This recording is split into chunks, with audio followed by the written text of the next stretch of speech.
Agradeço aí o convite da ABAT, um prazer participar deste painel, ainda mais na presença de um dos maiores especialistas aí no tema, o doutor Eduardo Soares de Mello. E que dificuldade falar depois do doutor Eduardo, que foi absolutamente preciso, cirúrgico aí, nas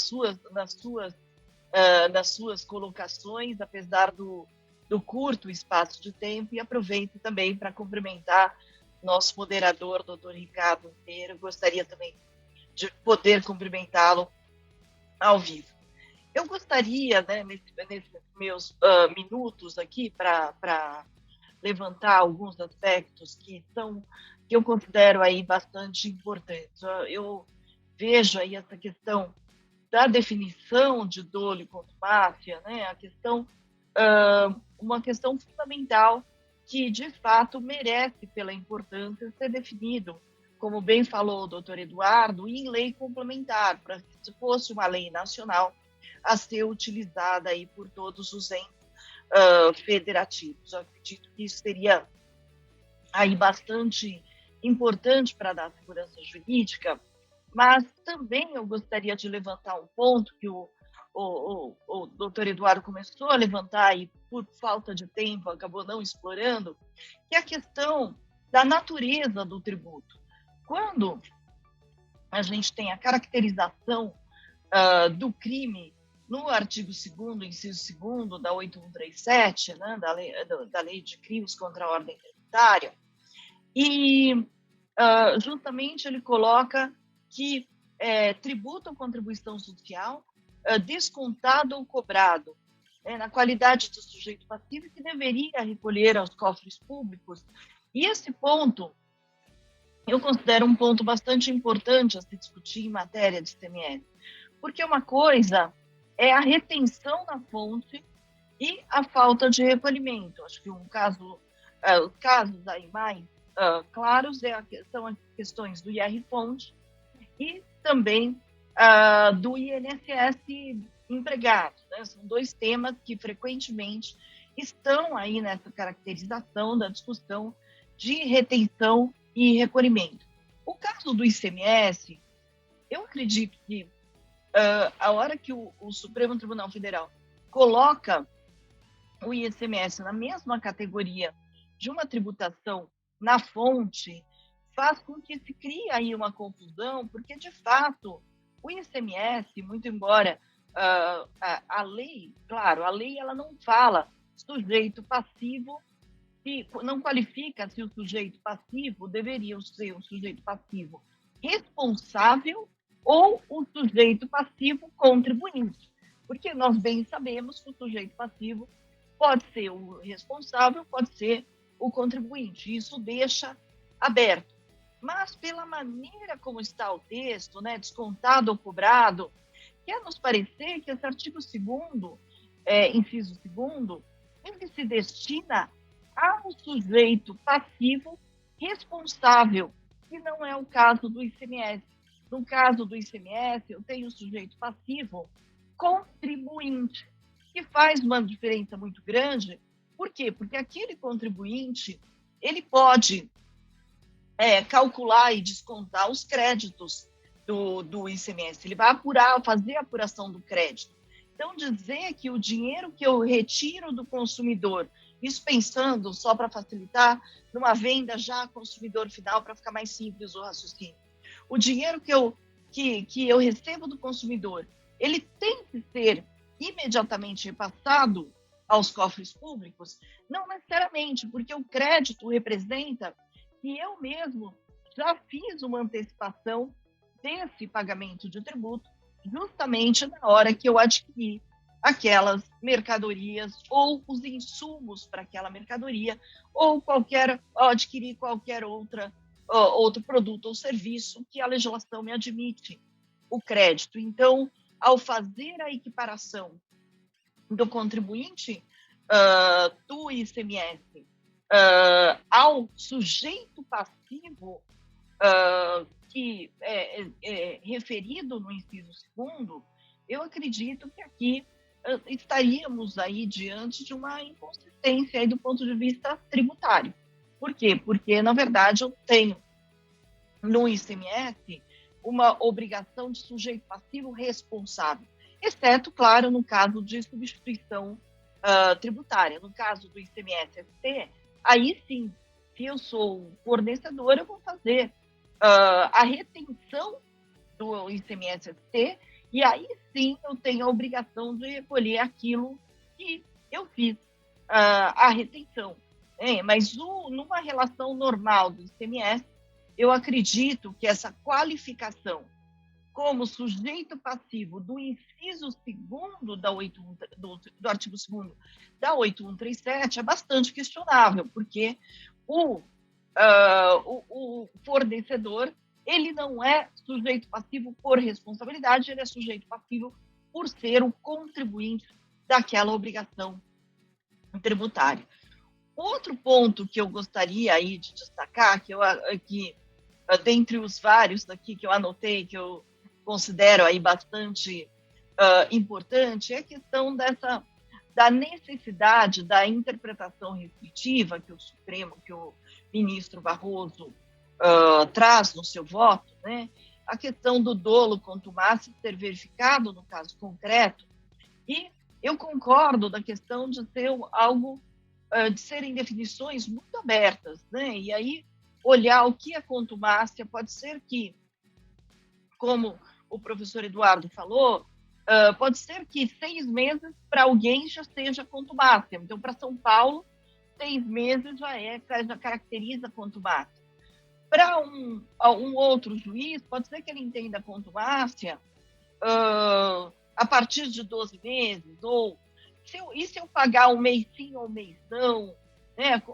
Eu tenho várias situações, então não é uma ciência exata e, de fato, a gente precisaria ter aí uma melhor definição. Agora, o que eu considerei positivo dessa decisão do STF é que, após essa decisão do STF, eu tenho decisão do STJ reconhecendo a necessidade da definição da contumácia. Né? Então, a gente tem aqui no agravo, no recurso especial, agravo regimental no recurso especial 1867-109 de Santa Catarina, no qual é reconhecido que, de fato, o STF, então ele fala justamente que, olha, nos termos da jurisprudência do STJ, né, ou seja, eu analiso se houve ou não falta de pagamento do tributo. Porém, o Supremo Tribunal Federal, justamente no julgamento desse recurso em habeas corpus que a gente está discutindo, fixou aí a tese que também já foi falada. E aí ele conclui, na hipótese dos autos, portanto, inafastável a conclusão de que, conquanto o fato deletério atribuído à hora agravante, a princípio, se subsuma a figura penal antes mencionada, ou seja, falta de pagamento, se subsuma automaticamente ao artigo 2º, inciso 2º da 8137 de novembro. A ausência de contumácia, e no caso desse julgamento, o débito com o fisco se refere a tão somente um mês, conduz ao reconhecimento da atipicidade de conduta e, por conseguinte, a absolução do réu com esteio no inciso 3º do artigo 386 do Código de Processo Penal. Então, ele fala agravo regimental parcialmente provido para absolver o réu. Então, claro, aqui esse caso é até um pouco extremado de ter um único mês.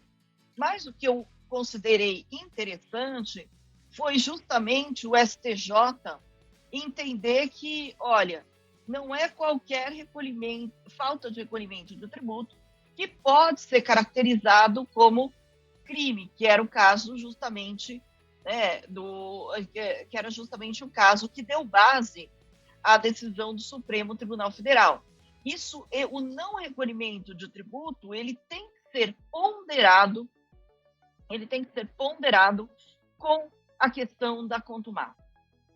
E o outro ponto que eu queria também destacar nessas decisões, tanto na decisão anterior do STJ, vamos dizer, anterior ao Supremo, né, quanto na própria decisão do ministro Barroso, a gente nota uma carga daquilo que vem se chamando internacionalmente de moralidade tributária. O dever ou então, até como fala, até como se discute aí, né, o dever fundamental de pagar tributos. O próprio ministro Barroso, quando ele fala em estabelecer premissas de análise para o caso, ele fala como segunda premissa: pagar tributos é um dever fundamental que incumbe a todos os cidadãos. E aí por quê? De fato, ele considera aí que, em havendo contumácia, em havendo uma intenção de não pagamento de tributo, ainda que haja a declaração em si do tributo, que era o caso específico, né, ainda assim pode se caracterizar um crime contra a ordem tributária. E nesse ponto, e até usando aqui meus minutos finais, né, de eu ter uma situação em que eu tenho efetivamente a declaração, eu cumpro as obrigações tributárias, eu fico justamente me perguntando se de fato há dolo. Porque se houvesse dolo, por que eu iria declarar aquela dívida? Por que eu iria declarar a obrigação tributária, criando aí o débito tributário? Ao não pagar, esse débito tributário vai para a dívida ativa. Ao ir para a dívida ativa, ele aumenta o valor, né? E indo para a dívida ativa, aumentando o valor, ele já está disponível para que o erário tome as medidas aí punitivas, as medidas de cobrança desse valor. Então, na medida em que houve a efetiva declaração do tributo, a mim me é aí bastante difícil entender a questão do dolo. Porque se eu, de fato, não quero pagar tributo por uma eleição consciente, né, por que eu vou me sujeitar a ter o débito inscrito em dívida ativa? Ao ter o débito inscrito em dívida ativa, eu tenho o aumento daquele valor do débito e ainda por cima me sujeitar a medidas de cobrança que incluem aí bloqueio de bens, bloqueio de contas bancárias, de investimentos e tudo mais. Então, ainda que existam esses critérios que o Supremo Tribunal colocou, que é a questão do dolo e da contumácia, para mim me parece muito difícil acreditar que alguém que fez a declaração, cumpriu as suas obrigações tributárias acessórias, de fato, tinha o dolo de não efetuar o pagamento, ou seja, realmente operou para ficar devendo aí para o erário. Então, esses pontos que eu queria levantar aí, que queria mais uma vez parabenizar o doutor Eduardo aí pela sua apresentação em um tempo tão exíguo, tanto conteúdo num tempo tão exíguo, e espero aí ter cumprido o meu papel de levantar aí alguns pontos adicionais aí para que todos possamos aí refletir e discutir neste ou em outros eventos. Muito obrigada pela atenção de todos.